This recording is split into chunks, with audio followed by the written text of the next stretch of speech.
Hello, everybody, and thank you for joining us at this installment of the 2025 seminar series hosted by the Stavros Niarchos Foundation Center for Hellenic Studies at SFU.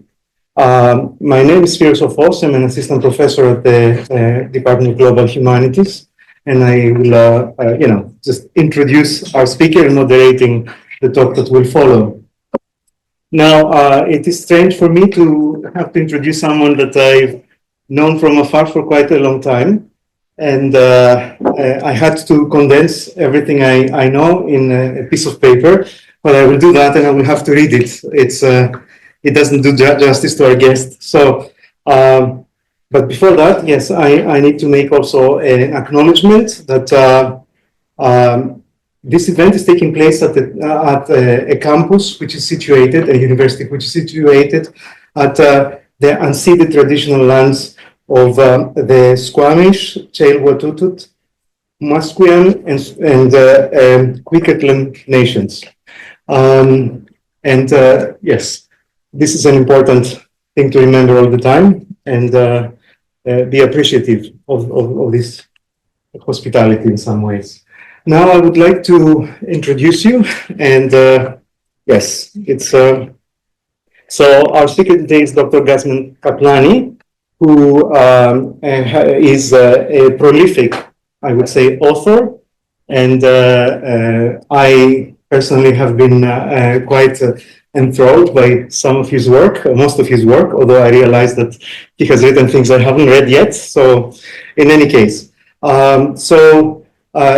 Dr. Kapllani is the Hidayedi Bregu Visiting Scholar for Albanian Studies at DePaul University in Chicago. He's an Albanian-born polyglot author and journalist who has lived in Athens, Greece for about 20 years. And he has received his PhD in political science and history from Pantheon University, where I have studied too.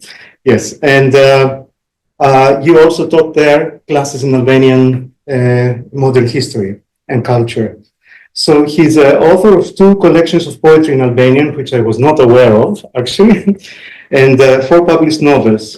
His novels have been published in multiple languages and have won several prizes and acknowledgements.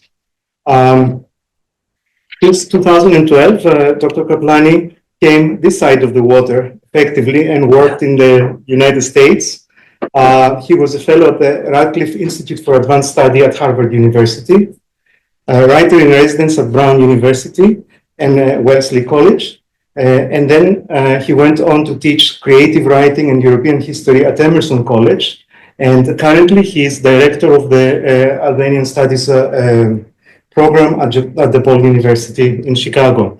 I think you came here to listen to what Dr. Kapllani has to say. So without further ado, I would leave the...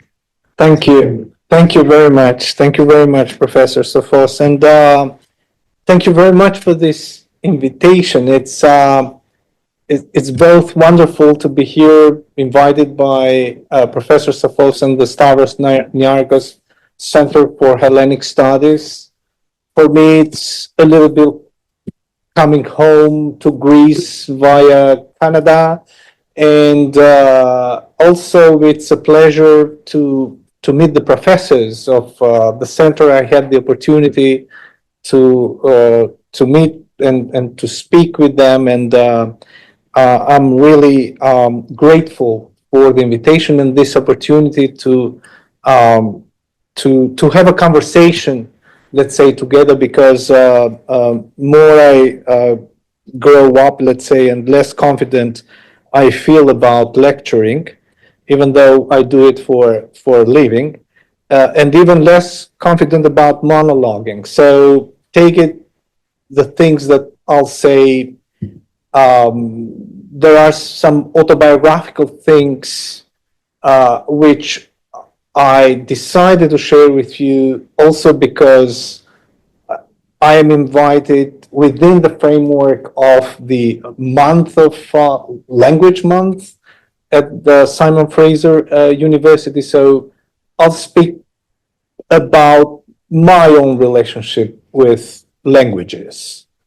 Um, and, um, and it's also very important as an American citizen to be in Canada in this moment.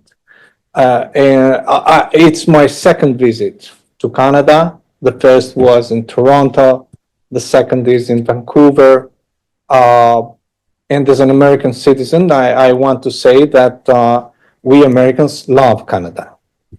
Uh, also, I borrowed the title of my monologue from an essay written by the Soviet emigre to the United States, a very well-known author and 1987 Nobel Prize laureate in literature, Joseph Brodsky. He wrote the condition we call exile in one of my favorite, let's say, books of essays on grief and reason. I'm not an expert on Brodsky, but I love especially the essays that he wrote in English, a language that he started to write in, let's say, in a very mature age. Brodsky, for those who know him, lived relatively a short, lonely, and intense life. Considered a dissident in the Soviet Union, where he was already an accomplished poet. He had to decide between prison or the psychiatric clinic for dissidents of the Soviet regime or the exile. And so, no doubt that he chose exile. And to make a long story short, he arrived in the United States via Vienna in 1972 as a stateless refugee because he was deprived of his Soviet citizenship. And Brodsky's parents died without seeing their son again. And he taught poetry in American colleges. And though he came to the US, as I said, in his mid-30s, he was able to write in English, including the essay, the title of which I have borrowed for our meeting, the condition we call exile. The European 20th century was the century of political utopias that turned into political dystopias, which, among other things, turned the continent into a continent of refugees, into a continent of misplacement and displacement. And Brodsky actually belongs to the fourth wave of refugees in the 20th century Europe. The first wave is that which started in Europe in the mid-19th century, especially after the 1848 failed revolutions against absolute monarchies. That was a massive exodus, the biggest mass migration in human modern history from Europe to the United States.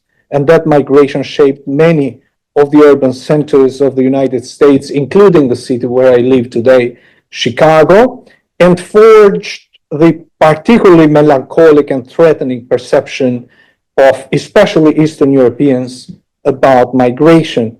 And the second and third waves of refugees were those created by the two world wars that brought the total cultural and human collapse of the continent. The fourth wave of refugees describes those and includes those during the Cold War, mainly from Eastern Europe, fleeing Hungary or Czechoslovakia in the 50s and 60s after uprisings against the Eastern European violent regimes and the rolling of Soviet tanks into their countries to crush those uprisings. And the fifth wave and last wave of European refugees was that after the fall of the Berlin Wall, where I and many other Eastern Europeans belong. But going back to Brodsky after this introduction about refugees and to his essay, allow me as a tribute to him and to his writing to read just the introductory part of the condition we call exile, and maybe you will also understand why I chose title for my, let's say, a lecture. As we gather here in this attractive and well-lit room on this cold December evening to discuss the plight of the writer in exile, let us pause for a moment and think of some of those who quite naturally didn't make it to this room. Let us imagine, for example, Turkish gastarbeiters prowling the streets of Western Germany, uncomprehending or envious of the surrounding reality.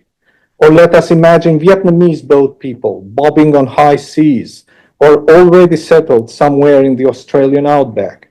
Let us imagine Mexican wetbacks crawling the ravines of Southern California, past the borders patrol into the territory of the United States. Or let us imagine shiploads of Pakistanis disembarking somewhere in Kuwait or Saudi Arabia, hungry for menial jobs the oil-rich locals won't do. Let us imagine multitudes of Ethiopians trekking some desert on foot into Somalia, or is it the other way around, escaping the famine? Well, we may stop here because that minute of imagining has already passed, although a lot could be added to this list. Nobody has ever counted these people, and nobody, including the UN relief organizations, ever will. Coming in millions, they elude computation and constitute what is called, for want of a better term or a higher degree of compassion, migration. Whatever the proper name for this phenomenon is, whatever the motives, origins, and destination of these people are, whatever the impact on their societies which they abandon and to which they come, one thing is absolutely clear.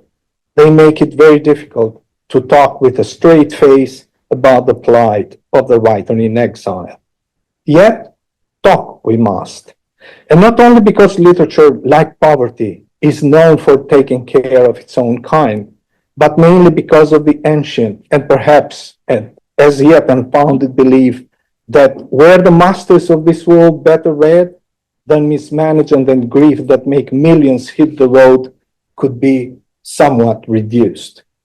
Since there is no much on which to rest our hopes for a better world, and since everything else seems to fail one way or another, we must somehow maintain that literature is the only form of moral insurance that a society has, that it is the permanent antidote to the dog-eat-dog principle, that it provides the best argument against any sort of bulldozer-time mass solution, if only because human diversity is literature's lock and stock, as well as its raison d'etre.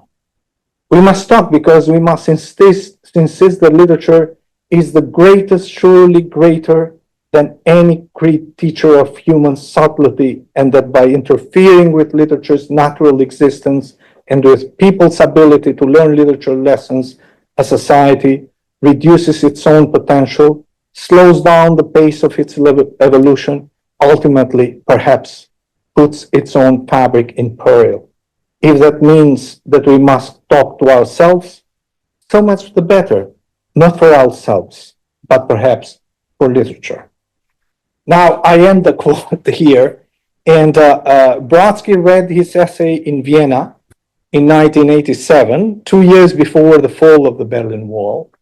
And every word of his essay hits home with me, not so much because I belong to one of the most ancient groups of mankind called migrants, and not only because I belong to one of the most paradoxical groups of mankind called writers, but above all because, like many of us who lived on the eastern side of the Berlin Wall, I feel that I was born with my back against the wall.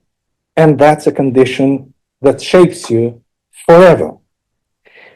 In another wonderful essay, which precedes the condition we call exile, and this title, Spoils of War, part of the same book on Grief and Reason, Brodsky describes how Philip radio that belonged to German soldiers and brought home by his soldier father as a spoil of war played an extraordinary role in healing the wounds of the deadly war and feeding his imagination against the isolation and terror of the Stalinist regime after World War II.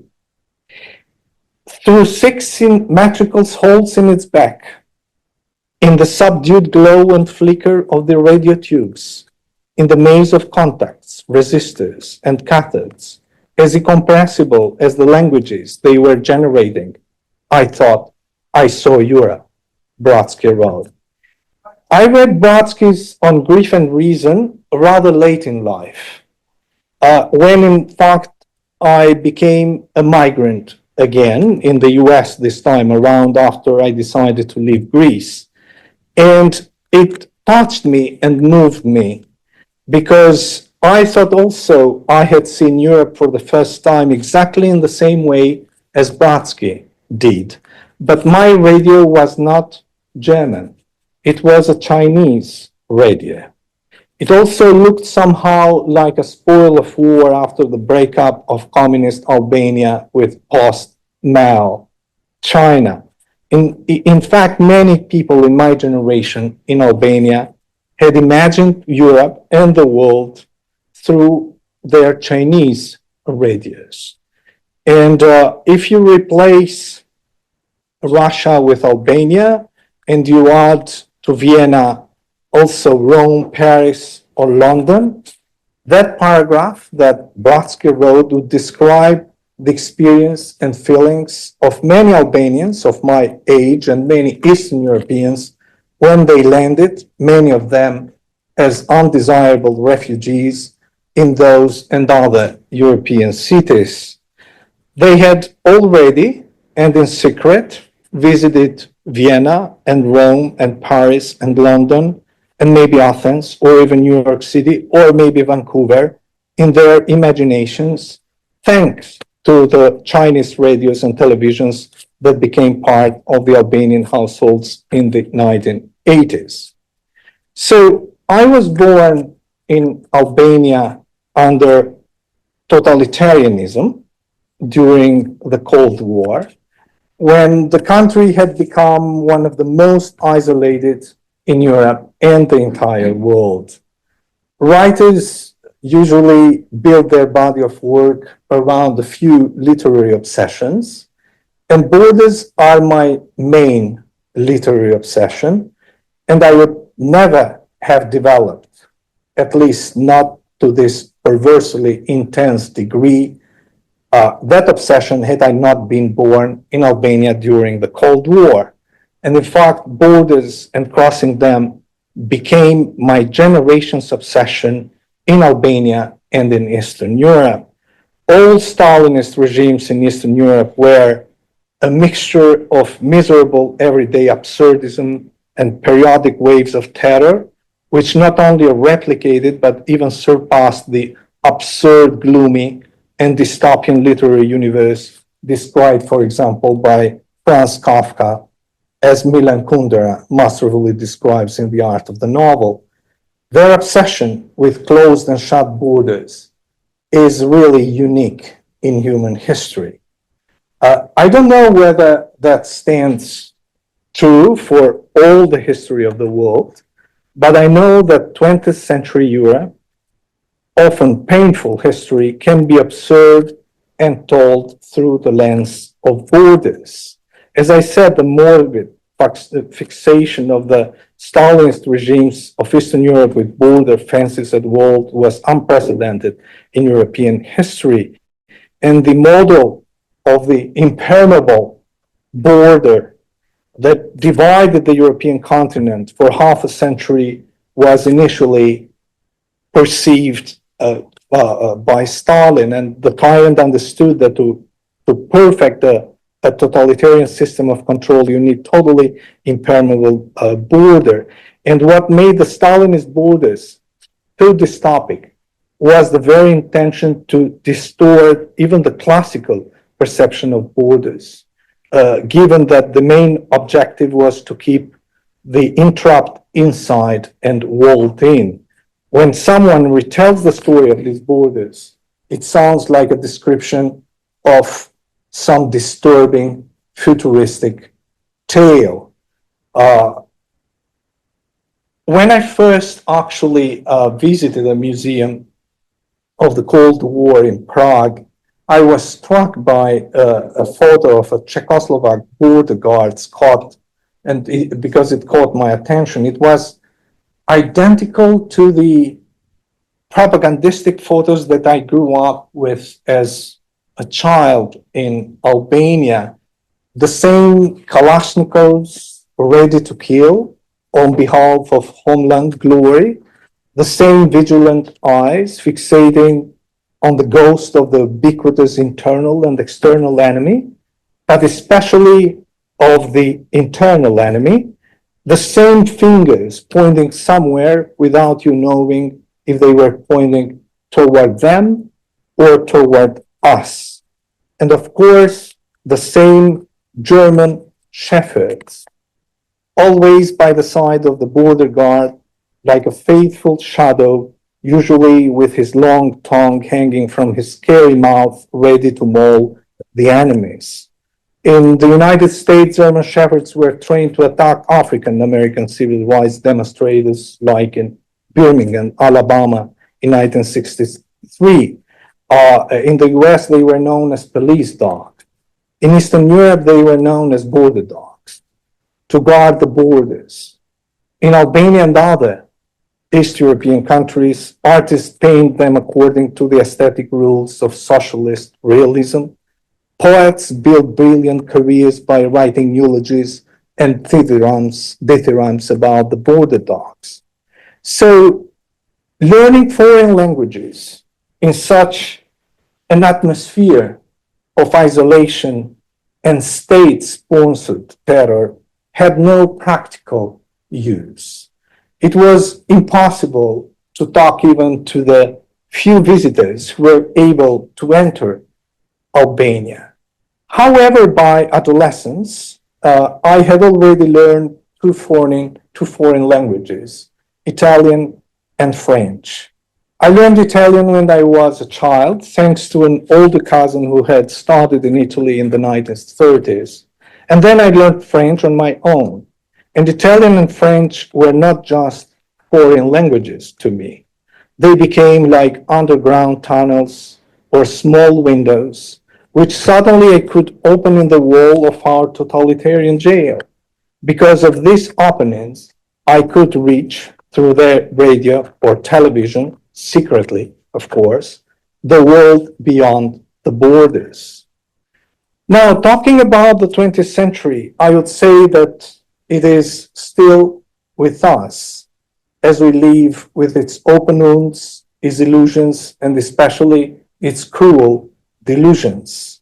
The 20th century was an age of extreme, as Hobsbawm defined it, and an age of extreme contradictions as well.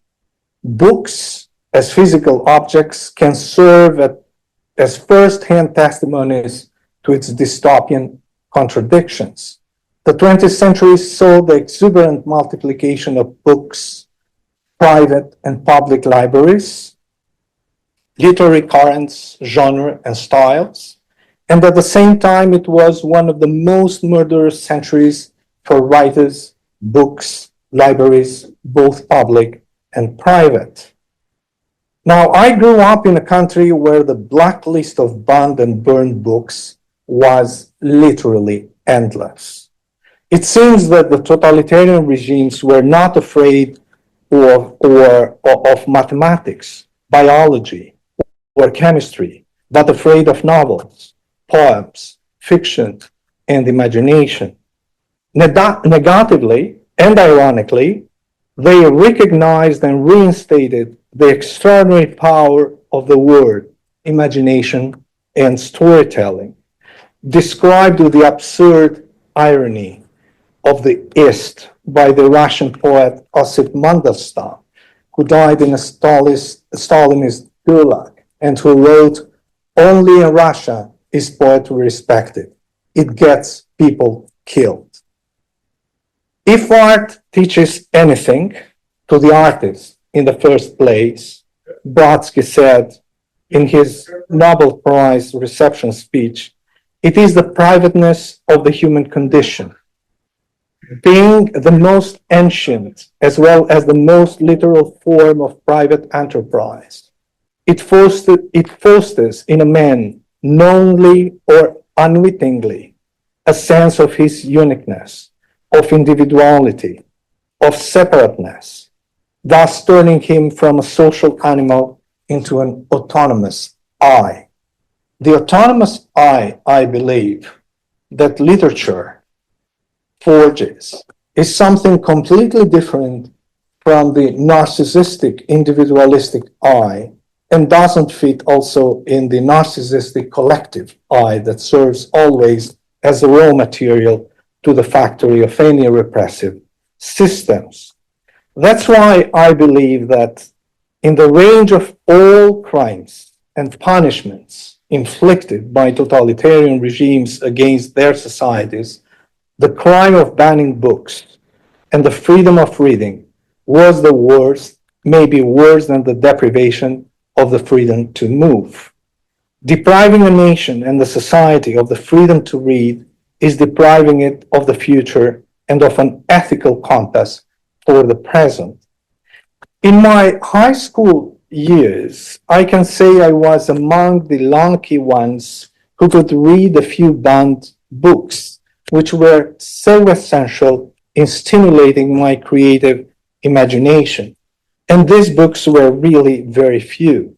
The poems of Jacques Prévert and Baudelaire, a few novels by Dostoevsky, Freud's The Interpretation of Dreams, Dino Buzzati's short stories and his Desert of the Tartars, Camus' The Plague, and especially George Orwell's 1984, which when I read it in 1985, the year that the Albanian dictator Enver Hoxha died, it had become already a past. I read them, of course, secretly in Italian and French, and that's why I still maintain a special relationship with both languages. Now, when totalitarian borders were collapsing in Albania and Eastern Europe toward the end of the 80s, I was learning English, but I did not have any more time to study languages because it was time to escape. My generation grew up with a desire to cross and transgress that terrible taboo called borders. Migrants and migrations have many similarities, follow certain numbers of patterns, but also they are characterized by some important and significant differences. We don't always migrate in the same way.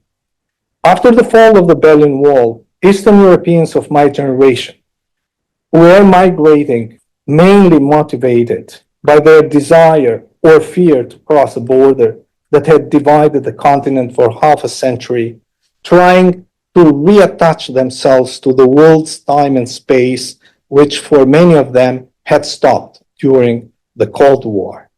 And of course, as their grandfathers had idealized in their migration the land of plenty, we had idealized the land of freedom.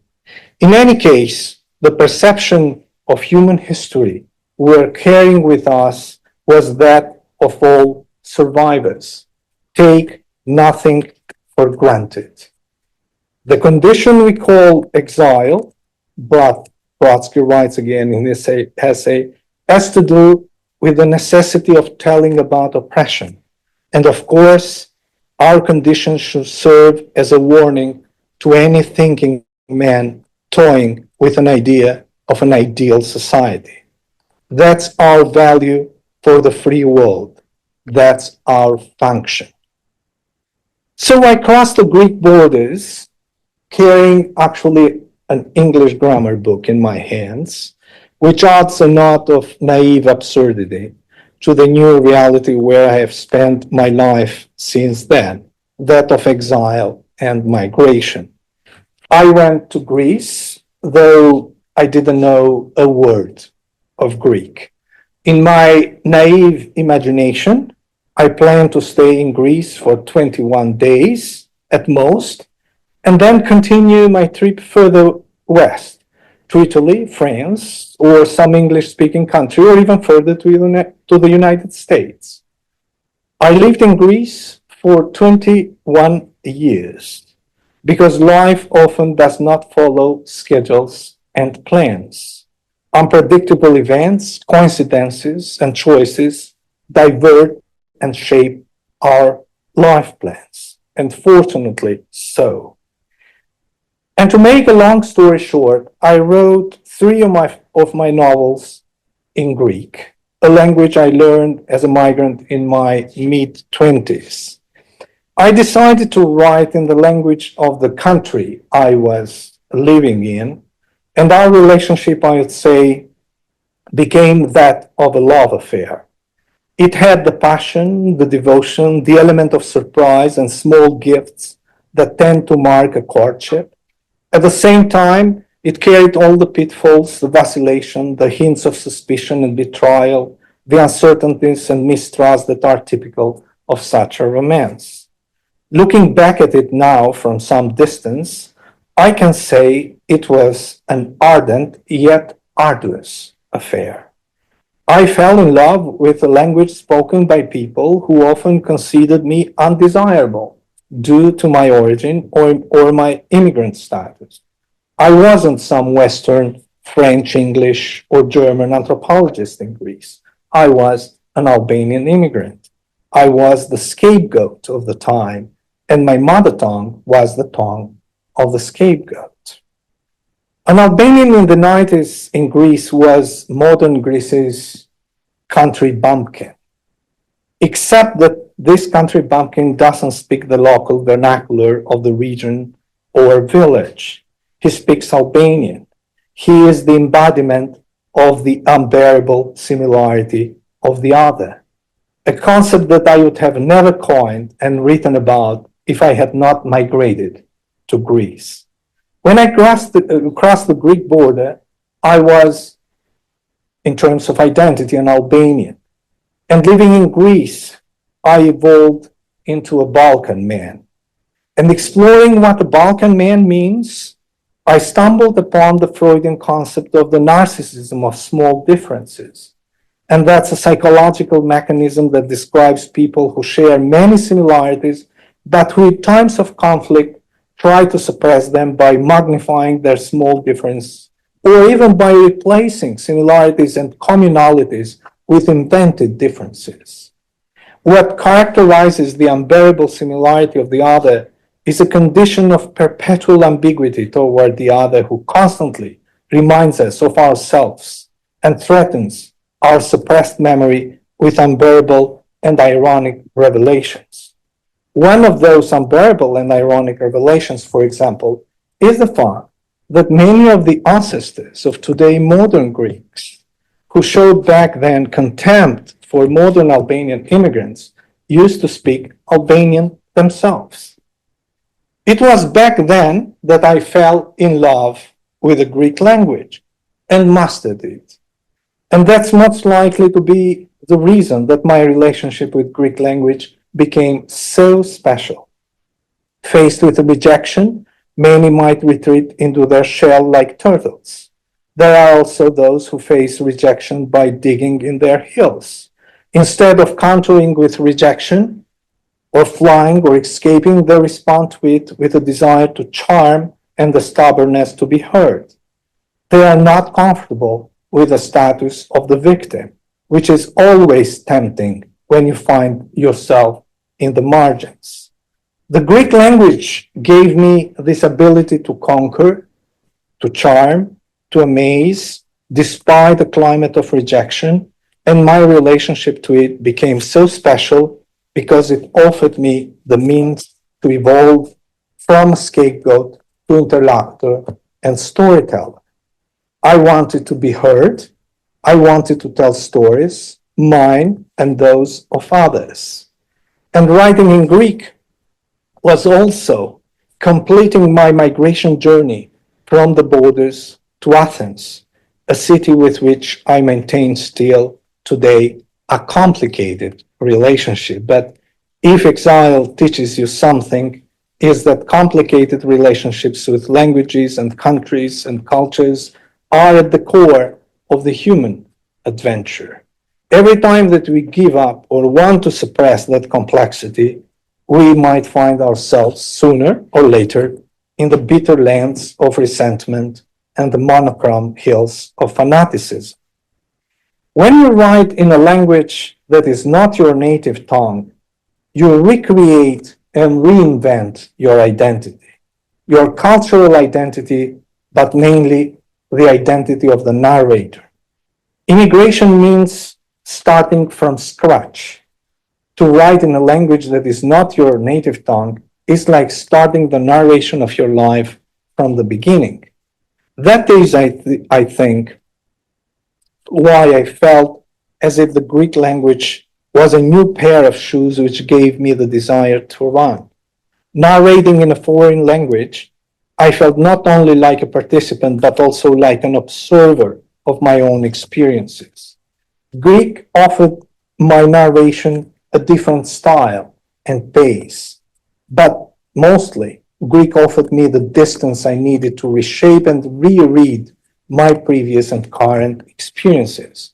Sometimes the distance transformed the familiar into the unfamiliar and works as a shield. The foreign language does not carry the psychological burden of your native language. When writing in the language of the other, especially about your own life, you feel as if you have acquired a layer of protection from the overwhelming weight of your own experiences.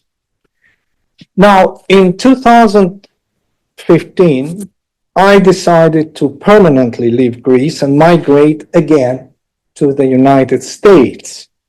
The main reason why I left Greece is called citizenship, a concept so much entrenched with modernity when individuals turn from subjects to citizens.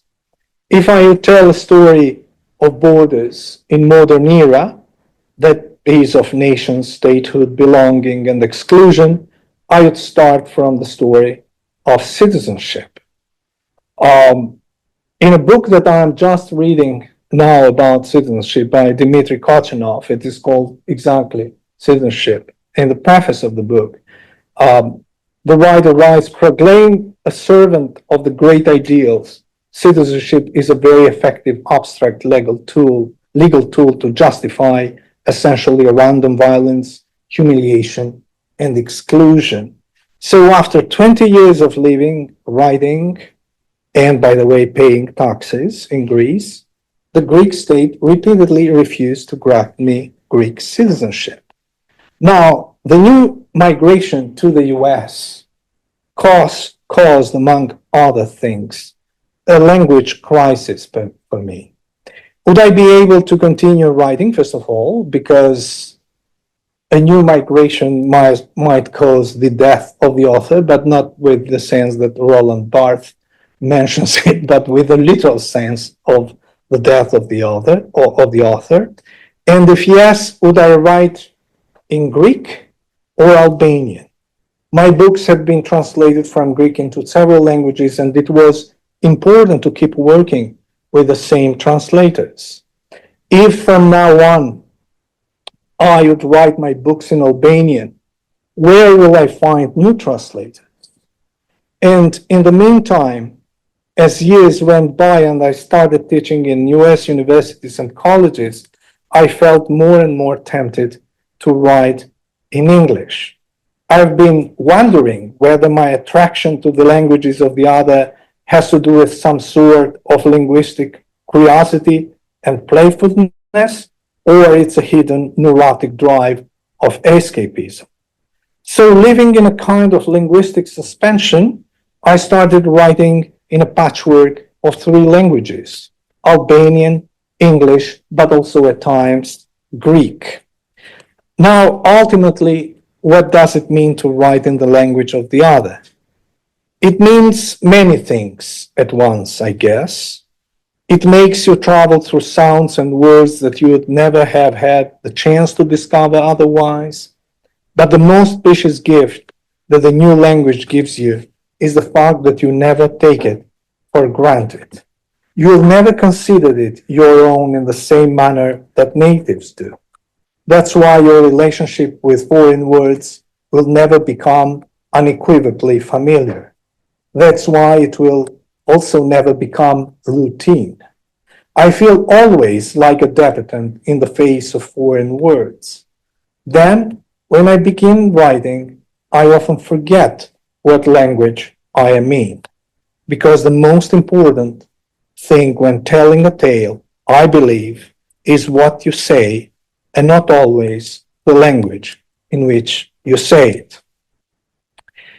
To finish this kind of introduction or self-introduction, linguistic self-introduction, if you want, with Brodsky again. Brodsky in his essays writes that if exile teaches you something, is humility. And those like me who have made migration their homeland know that it is true. And furthermore, I believe that exile teaches you that the law of human history is not a cause and effect chain of events, but one of unpredictability and irony. That's what you learn if you view the world by choice or fate, not from the center, but from the margins and the borders. But then, what does it mean to keep writing for a writer in exile? And as an epilogue, I would like again to pay tribute to Brodsky by quoting his own words. In a manner of speaking, we all work for a dictionary, because literature is a dictionary, a compendium of meanings for this or that human lot, for this or that experience. It is a dictionary of the language in which life speaks to man.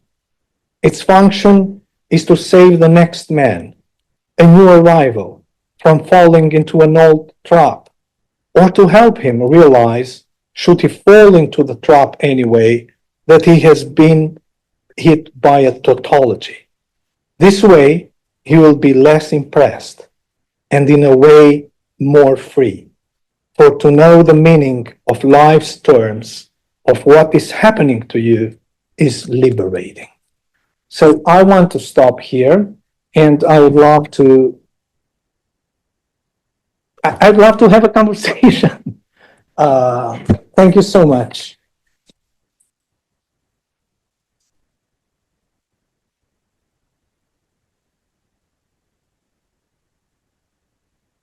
The time of conversations has come. Thank you very much for this very interesting talk.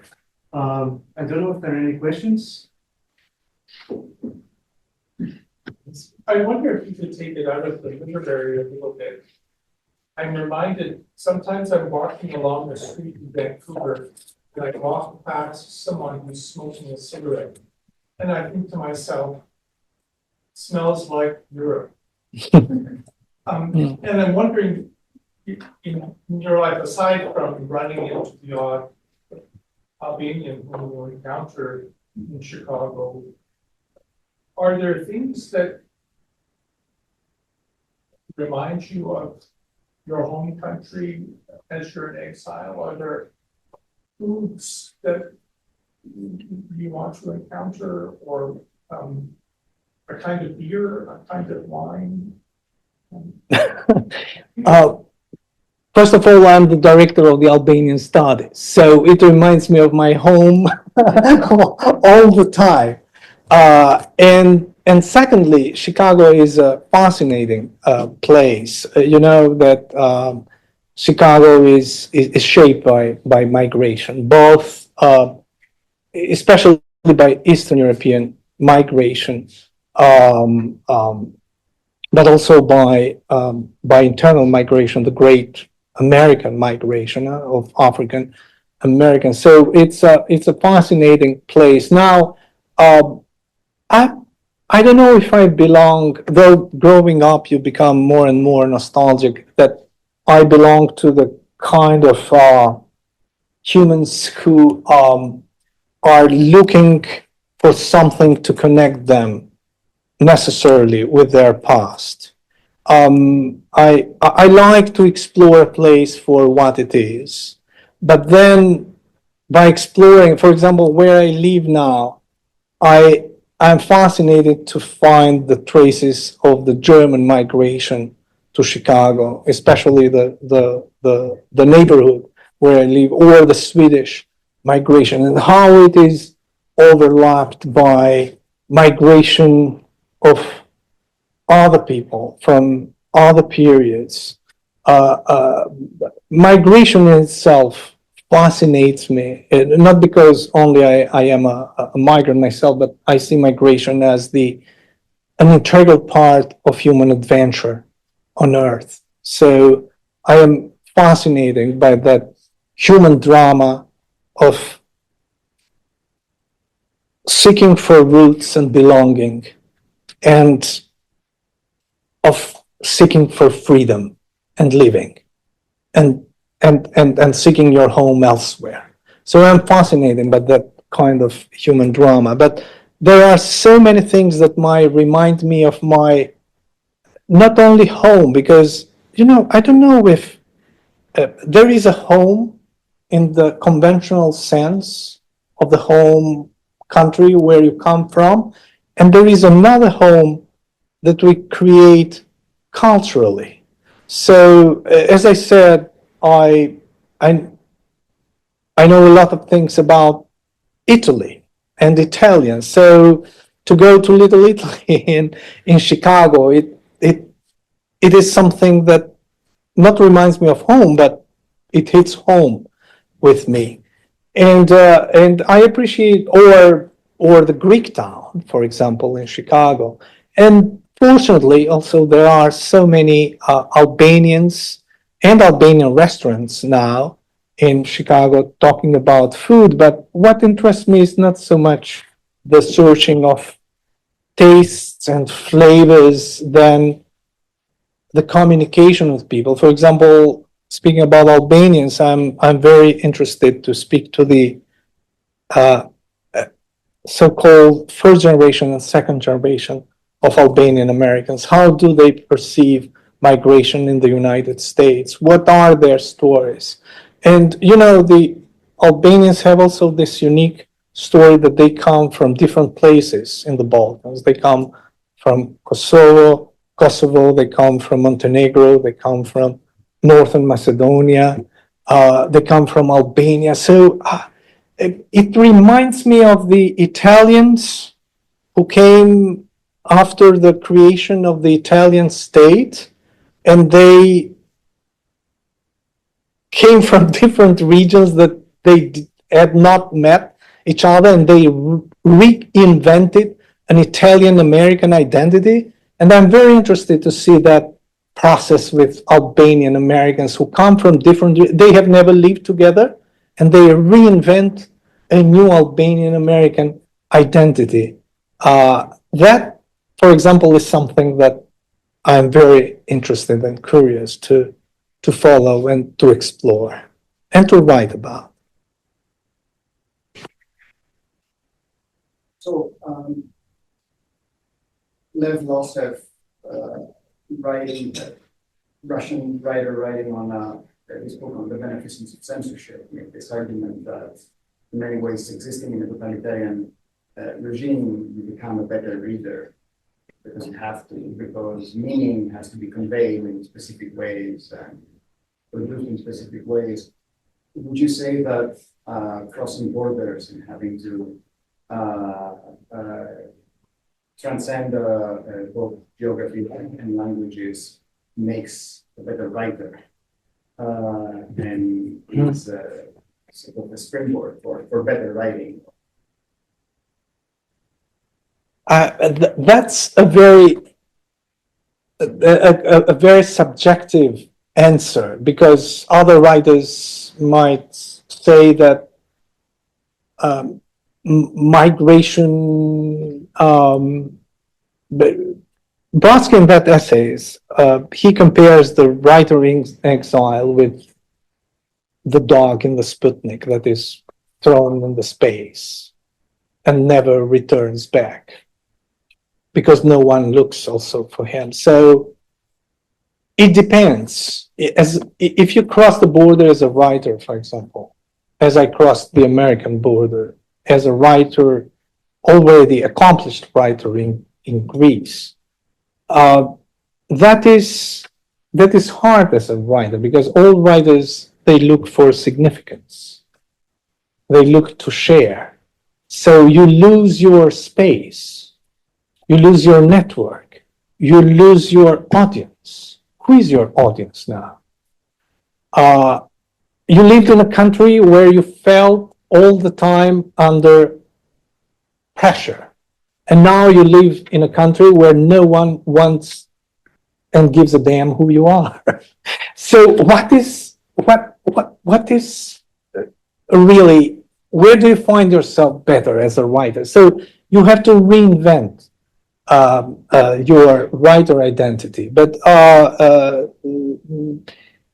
I don't know if, for example, Nabokov would have become a better writer by staying in Russia or by leaving Russia because he was forced to leave and going to the United States.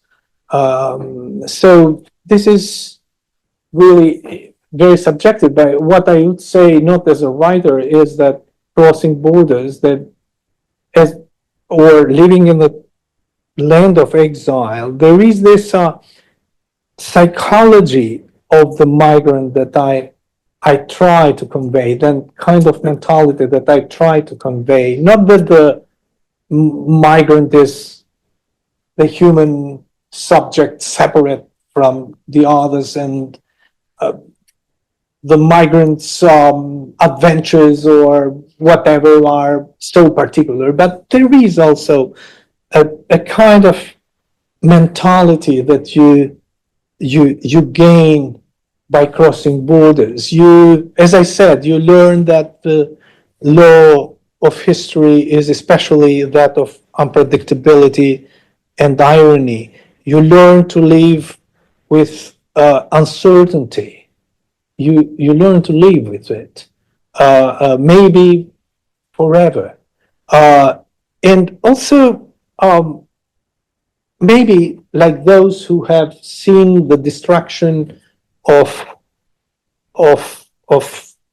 freedom, or because many of us, they cross the border, they become migrant because they were to flee repressive and oppressive regimes. So I think that there is, especially as Brodsky says, that this is our function also about the meaning of freedom. You make a choice which is not an easy choice to leave home. Home is something that is the symbol par excellence, should be, must be, of safety, of reassurance, and seeing home being turned into the total opposite, into a trap, is, I think, a very painful experience. So our function is to also to reassert some values that are connected to our migrant status. For example, the value of belonging, the value of freedom, the value of understanding the other. But that also needs a work with oneself. I always remember this short essay that Anna Arendt wrote when she became a refugee herself. We are refugees. And she says something extraordinary that has kind of shaped also my own perception of how to live in the world. And she speaks about two kinds of migrants. She speaks about the parvenus, those who forget where they come from, and those who say, yes, I was a migrant, but I was better than you. And they don't recognize the same humanity in the new migrants that they come. And she speaks about the intellectual pariahs, And she encourages, especially writers, to remain intellectual pariahs because it's the only way to look at the world or to understand it better, to keep your irony, to not lose your humanity, and maybe to not become tomorrow a bully. Yeah. Then, if there are no questions at the moment, I will use a little bit my moderator's role. I wanted to ask you a couple, actually, almost 20 questions, but many questions. I will. Let's start with the 10, first 10. Yeah. Yes, I was thinking, you said that you chose to write your first, series of novels in Greek and other things as well, because you had a columns on newspapers and so on. Mhm. So I was thinking, would, for example, the translation of what you wrote in Greek to another language produce the same book? I mean, I'm not asking about the translation. Actually, I'm wondering if the choice to write in specific language is a choice of audience and of the way that they are going to interpret it. Yeah, I think that there are so many factors that make a writer, and there are very subjective, also and objective, that make a writer choose to write in a language of the country that the writer lives. By the way, the whole history of the novel of the 20th century, because the 20th century has been a century of refugees, and even before that, starting with Joseph Conrad, is a history of refugees who wrote novels. And we know only some of them because they became points of references.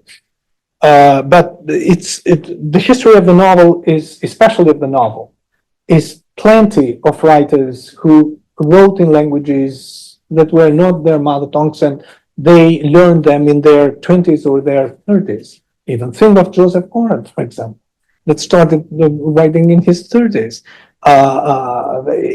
It was a total coincidence because he fled Russia, Poland didn't exist then, to escape the military service.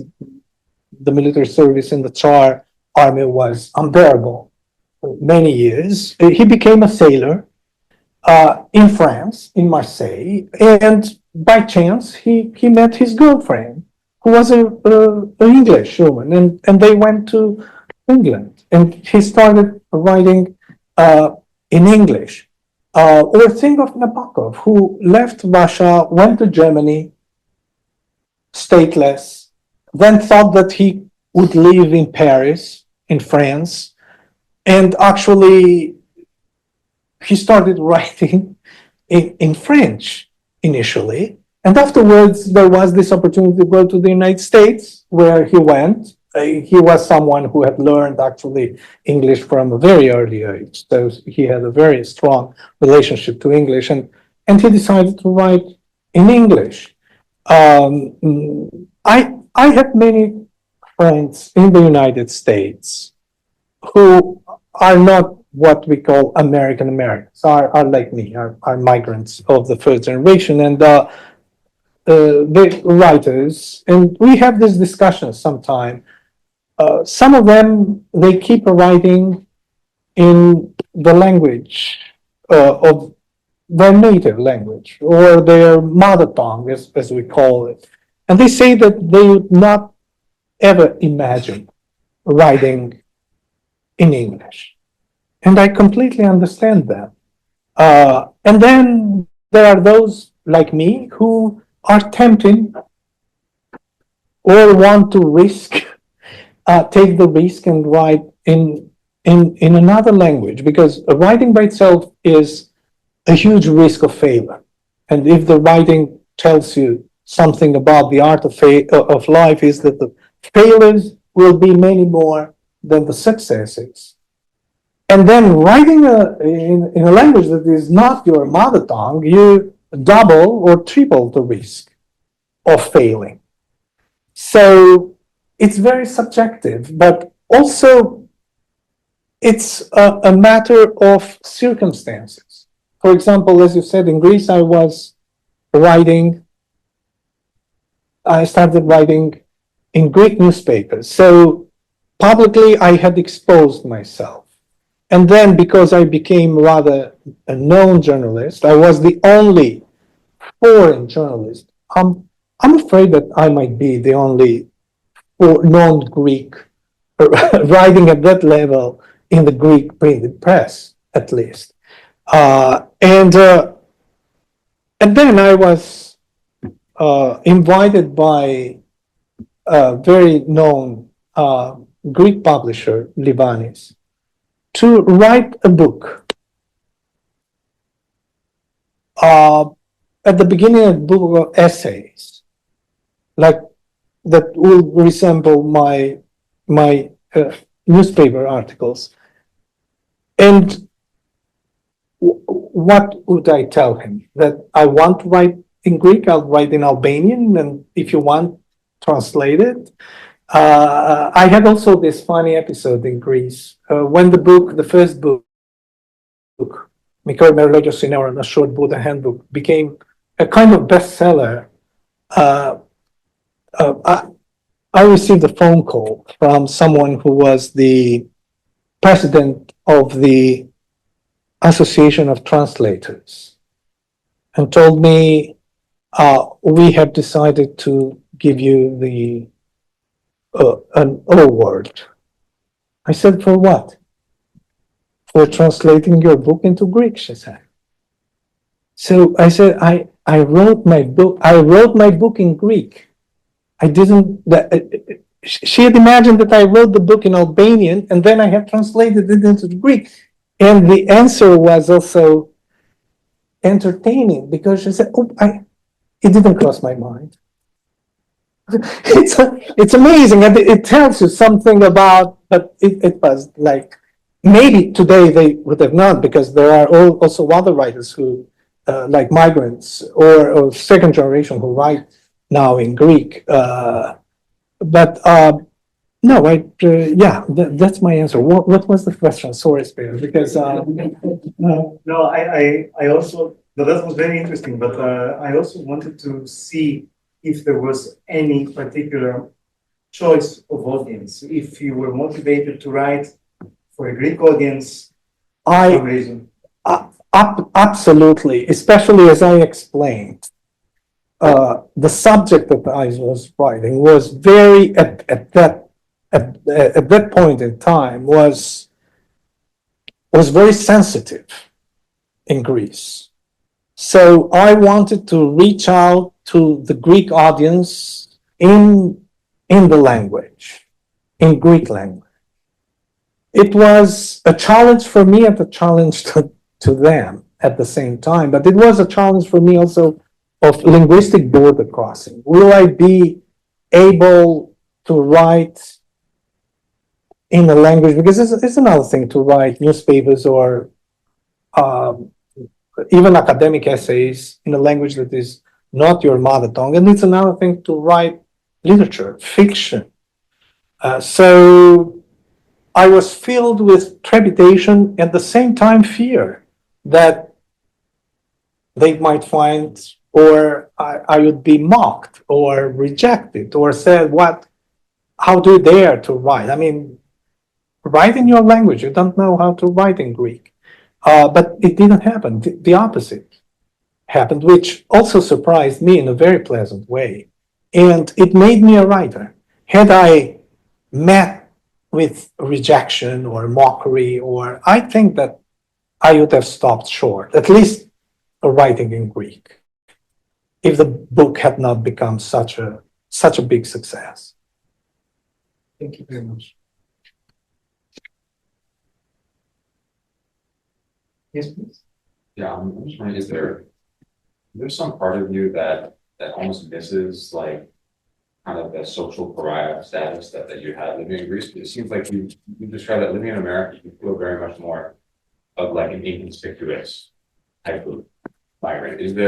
Was there something? It seems like there, to some degree, there was a challenge that you wanted to overcome in Greece, and was there immense satisfaction when you got this, reception, which I imagine it was.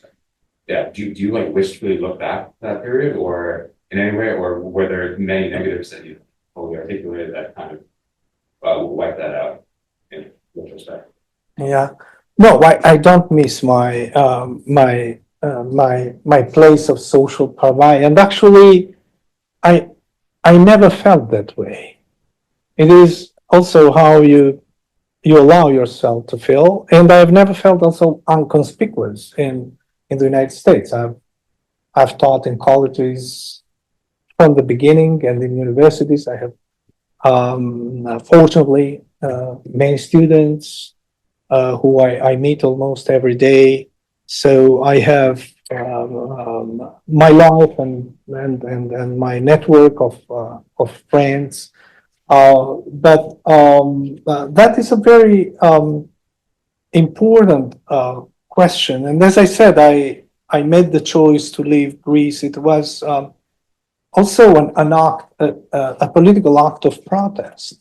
I could not accept to be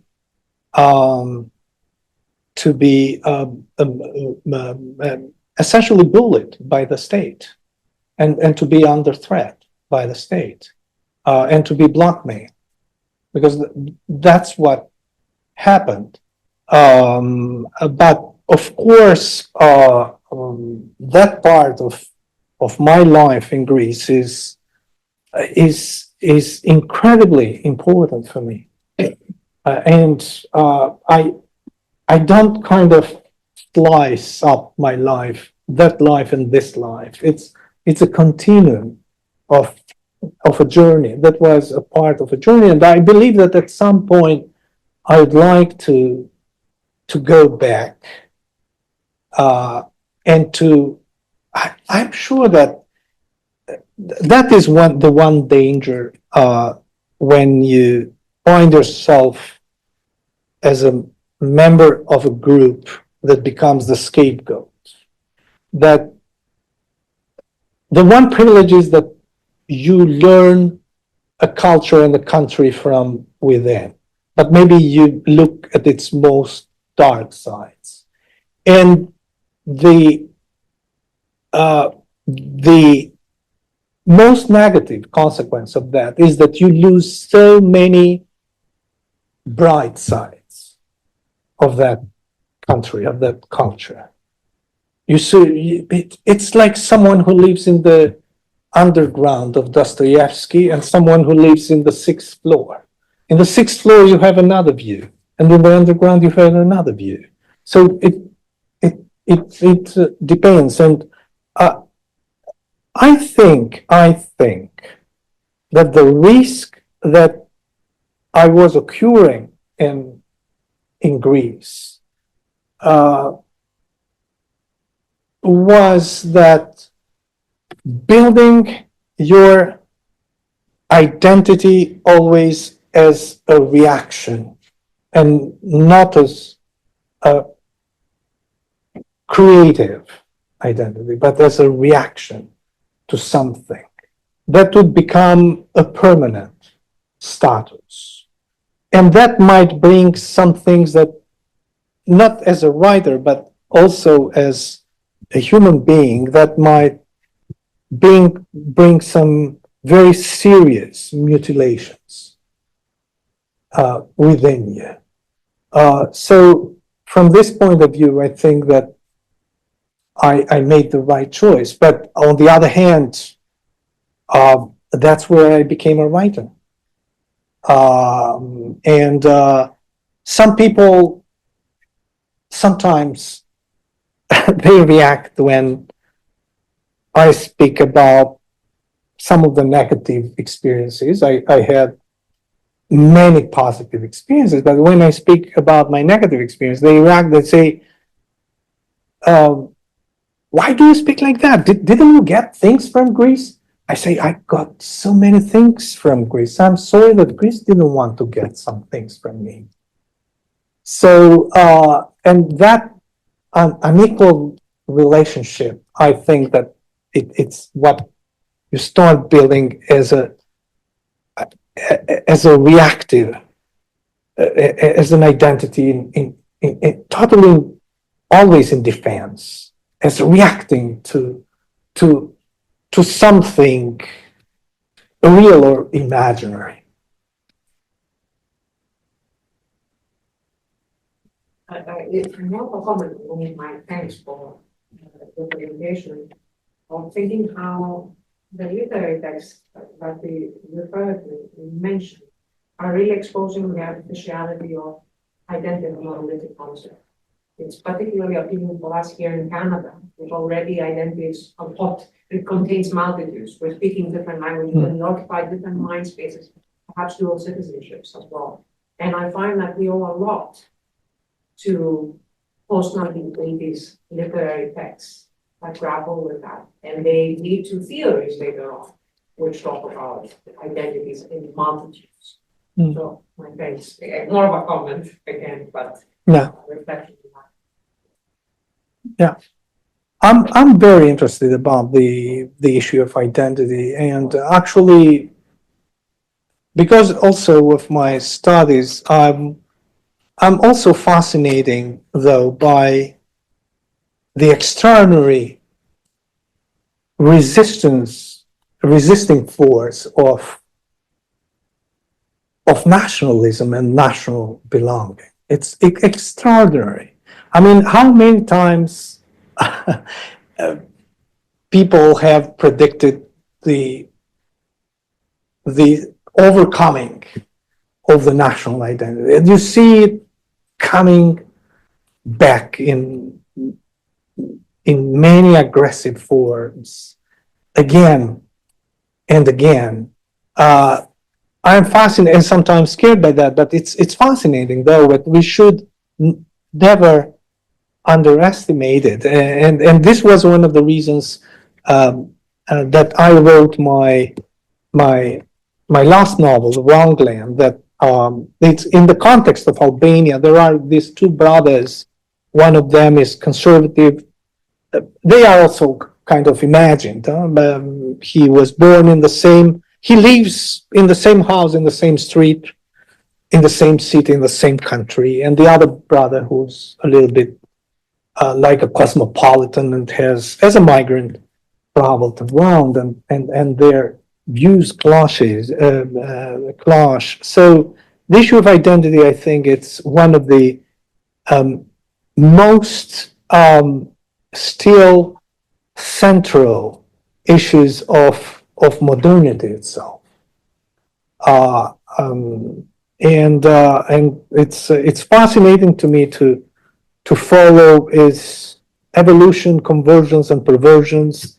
And as a writer, I'm very interested to understand the dynamics of identity or identities. We have an online question. Okay.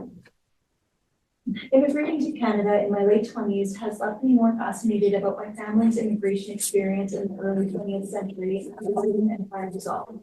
I was born and grew up as a citizen, but I am also the granddaughter of refugees.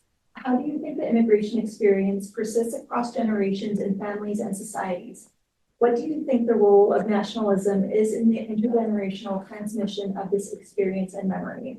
This actually comes from one of our PhD students. Yeah, well, that's a wonderful question that I don't know if I really have the answers, but as I said, as someone who has studied also the history of nationalism, I'm very, very interested. Actually, as much as we want, even in multicultural societies or multi-identity societies, want to define ourselves in different ways, we still define ourselves in national categories and in national belonging. Now, I think that people like me, they might not purposely, but they might challenge some of the very simplistic precepts of nationalism. And one of the, as we talk about, as we speak about language, for example, one of the precepts, linguistic precepts of nationalism is that you can never write real literature in a language but your mother tongue. I think that that is not true.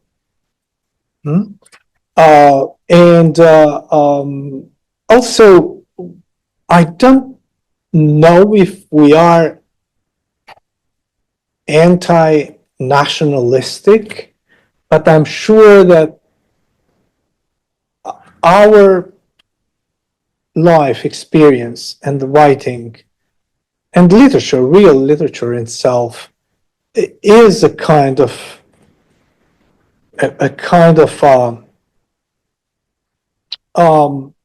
how to say, it's a kind of defense against the worst instincts of nationalism.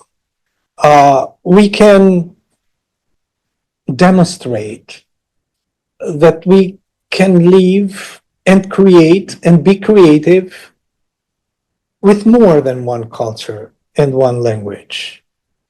Not that we have multiple identities, we have one identity, but that identity contains elements from different cultures. And actually, even the most mononational and monolithic culture, if you dig a little bit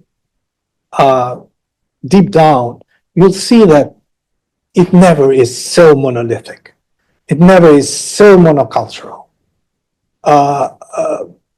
That we are part of humanity, and we never should forget that. And maybe as we are speaking about national belonging, maybe we serve also as a kind of witness or measure how to be able to distinguish between belonging or patriotism and nationalism, especially aggressive nationalism. I don't know if the borders are always clear, but I think that by traveling around and living among different national cultures, we can, or we train our senses to distinguish between belonging and love of your identity, your culture, and aggressive nationalism that usually is hatred for the other. Yeah.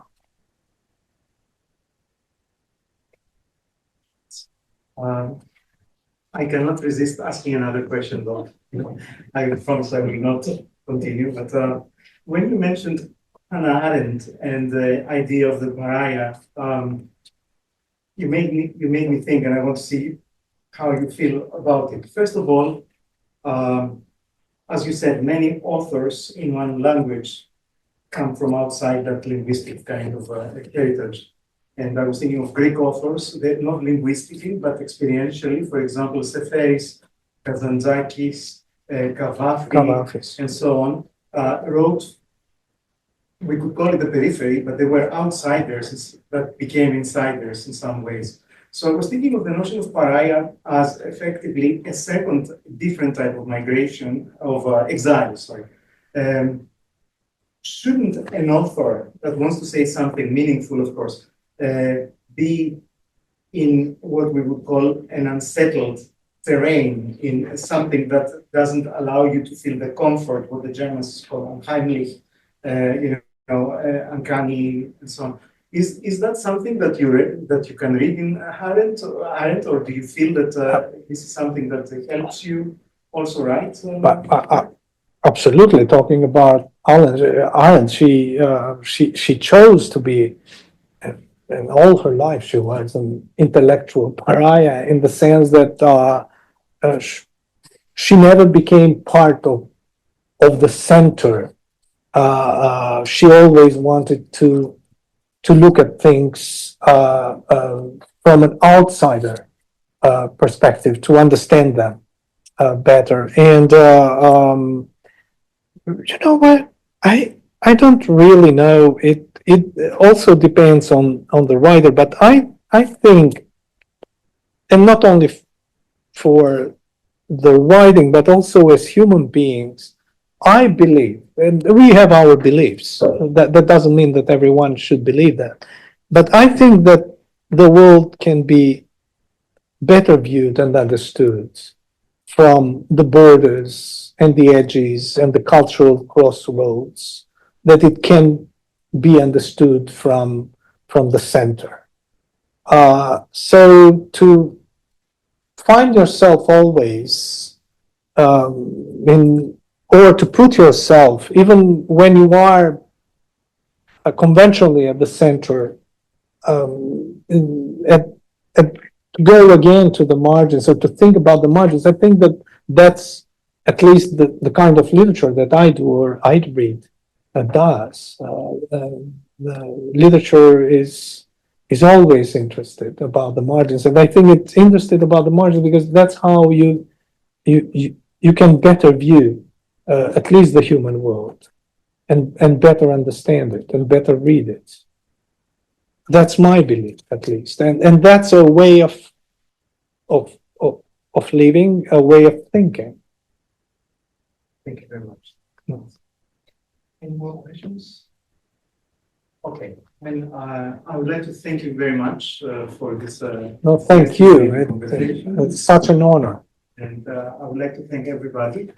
And I also would like to remind you that we have more talks in the series. So our next talk will be held on Friday, March 21st, titled Aristeas and the Watergate, Reading Rituals of Hellenistic Literature. And this is presented by Dr. Daniel Pikus of Western Washington University. Of course, there are even more talks that will follow, so please visit our website, and we look forward to seeing you again. Thank you very much again. Thank you. Very good.